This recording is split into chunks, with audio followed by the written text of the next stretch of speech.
Vous entrez dans une pièce et vous oubliez pourquoi vous êtes venu.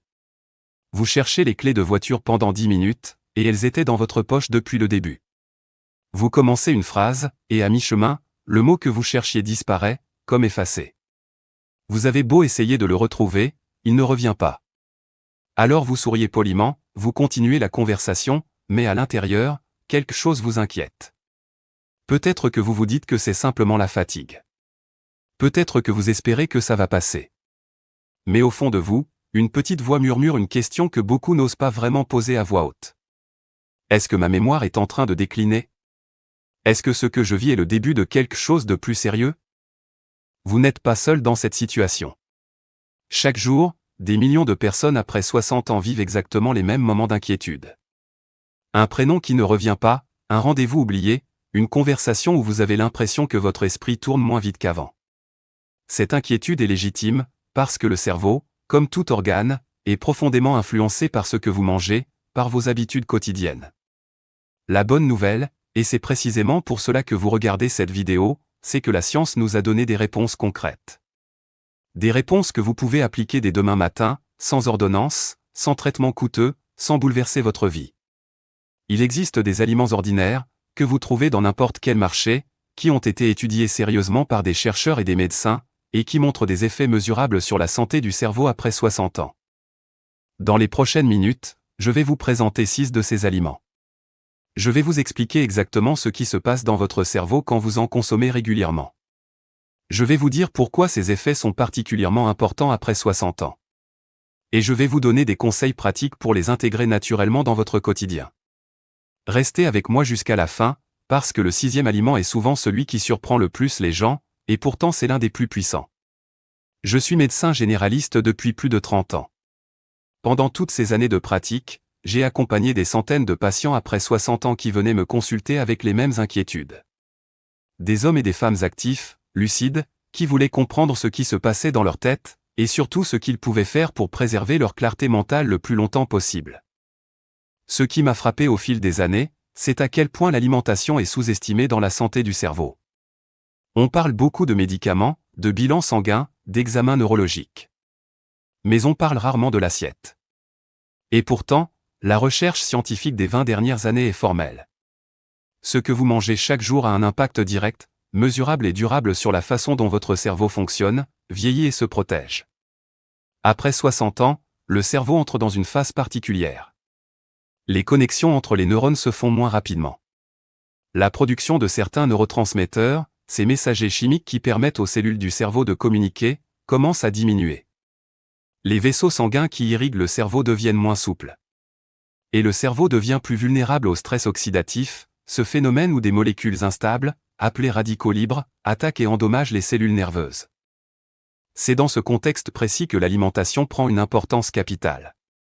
Certains aliments contiennent des substances qui protègent directement les neurones, qui améliorent la circulation sanguine cérébrale, qui réduisent l'inflammation chronique à l'intérieur du cerveau. Et ce sont exactement ces aliments dont nous allons parler.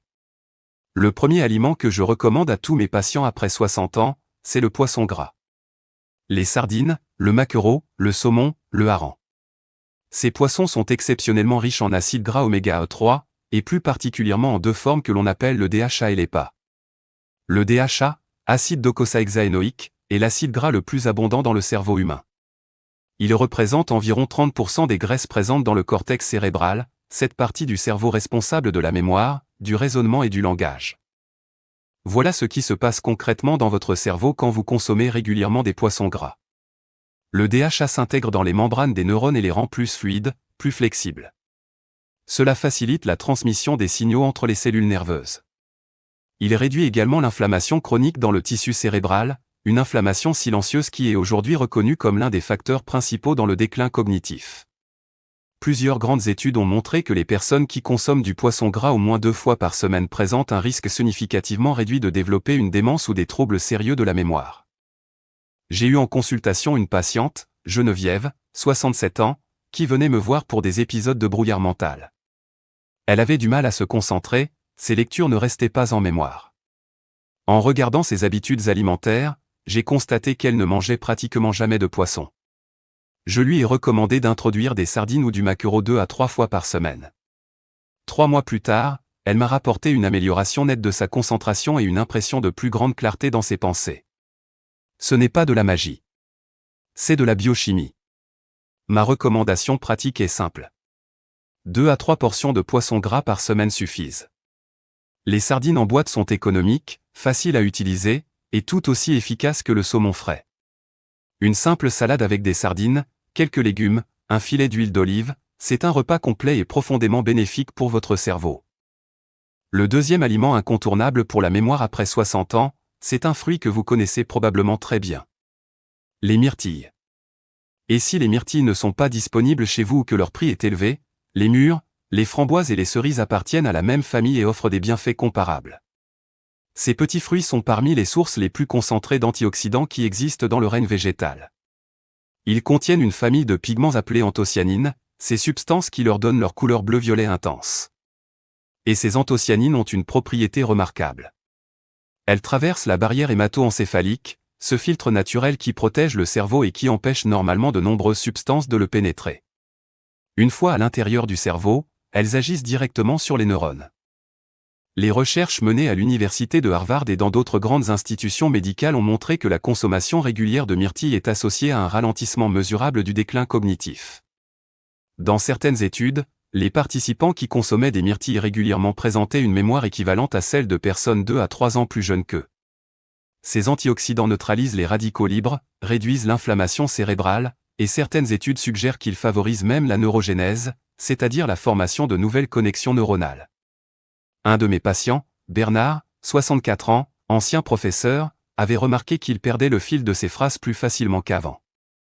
Je lui ai conseillé d'ajouter une poignée de myrtilles à son yaourt du matin ou à ses céréales. 6 mois après, son entourage avait remarqué la différence.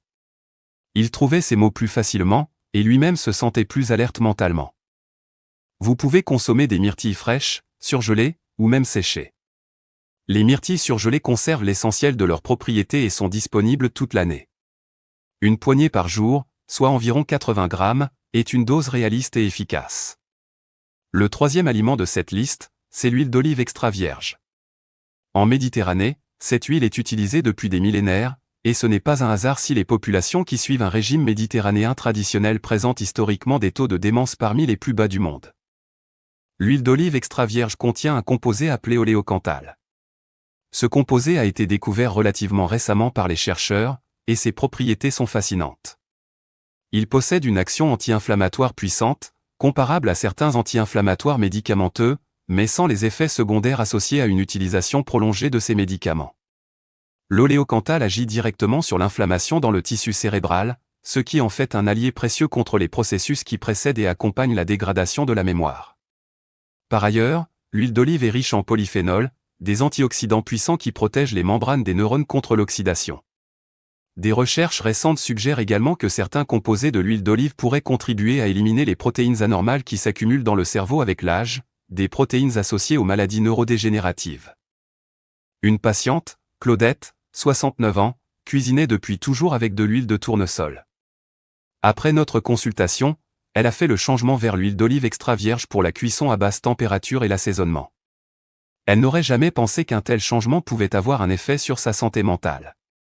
Pourtant, combiné à d'autres ajustements alimentaires, elle a observé une amélioration générale de son énergie et de sa vivacité d'esprit. La règle d'or est d'utiliser 2 à 3 cuillères à soupe d'huile d'olive extra vierge par jour, en assaisonnement de salade, sur des légumes cuits, ou en accompagnement de plats chauds. Il faut éviter de la chauffer à très haute température, car cela dégrade une partie de ses composés bénéfiques. Choisissez toujours une huile d'olive extra vierge de première pression à froid, avec une date de récolte récente. Le quatrième aliment dont je veux vous parler est l'un des plus surprenants, et pourtant l'un des mieux documentés par la science. Il s'agit des noix. Et particulièrement les noix communes, celles que vous pouvez acheter en coque ou décortiquer dans n'importe quelle épicerie. Les noix ont une forme qui ressemble étrangement à un cerveau, et ce n'est peut-être pas totalement sans rapport avec leur réputation pour la santé mentale. Ce qui est certain, c'est que les noix sont exceptionnellement riches en acide alpha-linolénique, un oméga 3 d'origine végétale, en vitamine E, en magnésium, et en polyphénols spécifiques qui ont montré des effets neuroprotecteurs dans de nombreuses études scientifiques. Voici ce que la recherche nous dit de façon concrète. Une étude publiée dans le Journal of Nutrition, portant sur plus de 6000 participants âgés de 20 ans et plus, a montré que les personnes qui consommaient régulièrement des noix obtenaient des scores significativement meilleurs aux tests de mémoire, de concentration et de vitesse de traitement de l'information. Une autre étude menée sur des adultes plus âgés a associé la consommation de noix à une meilleure capacité à planifier, à organiser et à résoudre des problèmes, des fonctions que l'on regroupe sous le terme de fonctions exécutives. Les noix réduisent également l'inflammation systémique, améliorent la santé des vaisseaux sanguins, ce qui favorise une meilleure irrigation du cerveau, et elles sont une source de mélatonine, une molécule qui joue un rôle dans la qualité du sommeil, elle-même liée à la consolidation de la mémoire. Michel, un de mes patients de 71 ans, retraité actif qui jardine et lit beaucoup, m'avait confié qu'il trouvait sa mémoire moins précise depuis quelques années. Je lui ai suggéré de placer un petit bol de noix sur sa table de salon et d'en grignoter quelques-unes en lisant ou en regardant la télévision. Cette simple habitude, intégrée à sa routine quotidienne, lui a permis d'augmenter considérablement sa consommation régulière sans même y penser. La dose recommandée est d'une petite poignée par jour, soit environ 7 à 10 noix entières. Inutile d'en consommer davantage, car les noix sont caloriquement denses. L'important est la régularité. Chaque jour, une petite poignée, et votre cerveau en bénéficiera sur le long terme. Le 5e aliment de cette liste est quelque chose que vous avez probablement dans votre cuisine en ce moment même. Le curcuma. Cette épice orange dorée, utilisée depuis des siècles dans la cuisine indienne et dans la médecine traditionnelle asiatique, est aujourd'hui l'un des sujets de recherche les plus actifs en neurosciences. Le principal composé actif du curcuma s'appelle la curcumine. Et la curcumine est tout simplement remarquable.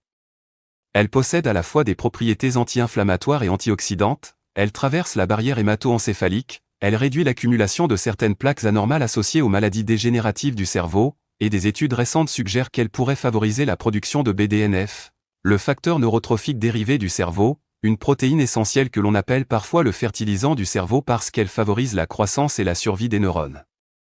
Une étude américaine conduite sur des adultes entre 50 et 90 ans a montré que ceux qui consommaient régulièrement du curcuma présentaient de meilleures performances aux tests de mémoire et d'attention. Les chercheurs ont également observé, par imagerie cérébrale, moins de signes d'accumulation de protéines anormales dans leur cerveau. Une patiente que j'ai suivie, Simone, 66 ans, retraitée de l'Éducation nationale, avait des difficultés à se souvenir des noms de personnes qu'elle connaissait pourtant bien. Elle était très angoissée par ce symptôme. Après avoir intégré le curcuma dans son alimentation quotidienne pendant plusieurs mois, elle a noté une amélioration subjective de sa mémoire des visages et des prénoms. Son anxiété liée à ses oublis a elle aussi diminué. Il y a un point technique important à connaître concernant le curcuma. La curcumine seule est mal absorbée par l'organisme. Pour en tirer pleinement les bénéfices, il faut la consommer avec 2 autres éléments. Du poivre noir, qui contient de la pipérine et qui multiplie l'absorption de la curcumine par 20, et des corps gras, comme de l'huile d'olive ou du lait de coco, qui facilitent également son absorption. Une pincée de curcuma et une pincée de poivre noir dans une soupe, un plat de légumes ou un lait chaud, tous les jours, c'est simple, économique, et potentiellement très bénéfique. Le 6e et dernier aliment de cette liste est peut-être le plus humble d'apparence, mais c'est celui qui surprend le plus mes patients quand je leur révèle l'étendue de ses bénéfices pour le cerveau. Il s'agit des légumes à feuilles vert foncé. Les épinards, le chou cal, la roquette, la mâche, les blettes, et les feuilles de brocoli. Ces végétaux sont des concentrés de nutriments essentiels pour le cerveau vieillissant. Ils sont riches en folate, une forme naturelle de vitamine B9, en vitamine K, en lutéine et en zéaxanthine, 2 pigments caroténoïdes que l'on associe habituellement à la santé des yeux, mais qui se concentrent aussi dans le cerveau et qui semblent jouer un rôle protecteur important contre le déclin cognitif. Une étude menée par l'Université Rush à Chicago a suivi pendant 5 ans les habitudes alimentaires de près de 900 adultes âgés. Les résultats ont été frappants. Les personnes qui consommaient 1 à 2 portions de légumes verts à feuilles par jour avaient un cerveau qui fonctionnait comme celui d'une personne 11 ans plus jeune, comparé à ceux qui n'en consommaient pas ou très peu. 11 ans de différence pour un seul changement alimentaire. Ce chiffre mérite vraiment que l'on s'y arrête. Les folates, présents en grande quantité dans ces légumes, jouent un rôle crucial dans la régulation d'un composé appelé homocystéine. Des niveaux élevés d'homocystéine dans le sang sont associés à une dégradation plus rapide des capacités cognitives et à un risque accru de démence. Les folates contribuent à maintenir l'homocystéine à un niveau sain. La vitamine K, quant à elle, est impliquée dans la synthèse de sphingolipides, des composants essentiels des membranes neuronales. Georges, 63 ans, chef cuisinier à la retraite, me consultait pour des difficultés à trouver ses mots lors de conversations. Ironiquement, lui qui avait passé sa vie à cuisiner, ne consommait presque plus de légumes verts depuis qu'il ne cuisinait plus professionnellement. Avec quelques idées simples de préparation, comme des épinards en omelette le matin, ou de la roquette en salade le midi, il a retrouvé progressivement une meilleure fluidité verbale et une concentration plus soutenue. L'objectif est de consommer au moins une portion de légumes à feuilles vert foncé chaque jour. Une portion correspond à une grande poignée de feuilles crues ou une demi-tasse de légumes cuits. Ils peuvent être intégrés au petit déjeuner dans une omelette, au déjeuner en salade, ou au dîner en accompagnement chaud. Maintenant que je vous ai présenté ces 6 aliments, je veux prendre un moment pour vous expliquer plus profondément pourquoi l'alimentation a un impact aussi important sur la mémoire après 60 ans. Comprendre ce qui se passe dans votre corps vous aidera à trouver la motivation pour maintenir ces changements dans la durée. Avec l'âge, plusieurs processus se mettent en place simultanément dans le cerveau. Premièrement, l'inflammation chronique de bas grade. Contrairement à l'inflammation aiguë qui est visible et douloureuse, cette inflammation silencieuse est imperceptible. Vous ne la sentez pas. Et pourtant, elle érode progressivement les connexions entre les neurones et contribue au déclin des fonctions cognitives. La plupart des aliments que nous avons évoqués agissent directement sur cette inflammation. Deuxièmement, le stress oxydatif. Le cerveau est particulièrement vulnérable à l'oxydation parce qu'il consomme une quantité d'oxygène disproportionnée par rapport à sa taille. Il représente environ 2% de votre poids corporel, mais utilise 20% de l'oxygène que vous respirez. Cette consommation intense produit des déchets oxydatifs, les radicaux libres, qui endommagent les cellules nerveuses. Les antioxydants présents dans les myrtilles, les noix, l'huile d'olive et les légumes verts neutralisent ces radicaux libres avant qu'ils ne causent des dommages. Troisièmement, la diminution de la circulation cérébrale. Avec l'âge, les vaisseaux sanguins qui irriguent le cerveau perdent en élasticité, réduisant l'apport en oxygène et en nutriments aux neurones. Les oméga-3 du poisson gras et les polyphénols de l'huile d'olive contribuent à maintenir la souplesse vasculaire et à préserver une bonne irrigation cérébrale. Quatrièmement, la réduction du BDNF. Ce facteur de croissance neuronale est essentiel pour maintenir la plasticité du cerveau, c'est-à-dire sa capacité à former de nouvelles connexions. Après 60 ans, sa production tend à diminuer naturellement. Le curcuma et certains des aliments évoqués contribuent à soutenir sa synthèse. Comprendre ces mécanismes vous montre que ces 6 aliments ne travaillent pas de façon isolée. Ils agissent en synergie, chacun prenant en charge une dimension différente de la santé cérébrale. Et c'est cette combinaison qui rend leur effet potentiellement si significatif. Permettez-moi de résumer ce que nous avons exploré ensemble. Après 60 ans, le cerveau a besoin d'un soutien nutritionnel adapté pour conserver toute sa vitalité. Les 6 aliments que les médecins recommandent pour protéger la mémoire sont les suivants. Les poissons gras apportent les oméga-3 essentiels, notamment le DHA, qui maintient la santé des membranes neuronales. Les myrtilles fournissent des anthocyanines puissants qui traversent la barrière cérébrale et protègent directement les neurones. L'huile d'olive extra vierge combat l'inflammation cérébrale et protège les vaisseaux sanguins. Les noix offrent un cocktail des oméga-3 végétaux, de vitamines et de polyphénols qui améliorent la mémoire. Le curcuma, associé au poivre noir et à un corps gras, délivre de la curcumine, l'un des neuroprotecteurs naturels les mieux documentés. Et les légumes à feuilles vert foncé, riches en folate et en vitamine K, ont montré leur capacité à ralentir considérablement le déclin cognitif. Ces aliments ne sont pas des remèdes miracles. Ils ne remplacent pas un suivi médical, une bonne qualité de sommeil, l'activité physique, ou les liens sociaux, qui sont également essentiels à la santé du cerveau. Mais ils constituent une fondation nutritionnelle solide, concrète et accessible à tous, que vous pouvez commencer à bâtir dès aujourd'hui, à votre propre rythme. Je veux terminer avec un message qui vient du fond de ma pratique médicale après 3 décennies de consultation avec des patients que j'admire pour leur volonté de prendre soin d'eux.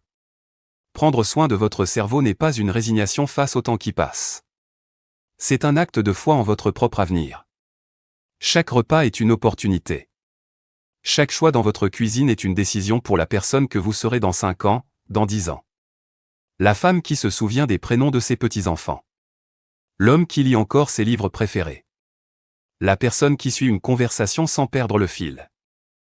Vous n'avez pas besoin de transformer votre alimentation du jour au lendemain. Commencez par un aliment. Une poignée de noix sur votre table. Des sardines dans votre prochain repas. Une pincée de curcuma dans votre soupe. Ces petits gestes, répétés chaque jour, s'accumulent et se renforcent mutuellement. Avec le temps, ils deviennent des habitudes si naturelles que vous ne les remarquez plus. Votre cerveau est remarquable. Il a traversé des décennies d'expérience et de souvenirs riches. Il mérite que vous preniez soin de lui avec la même tendresse que vous accordez aux personnes que vous aimez. La science nous dit avec une clarté toujours croissante que vous avez le pouvoir de l'aider à rester vif, curieux et vivant bien au-delà de 60 ans. Prenez soin de vous, prenez soin de votre mémoire précieuse, et continuez à vous nourrir de curiosité, de liens humains et de joie de vivre.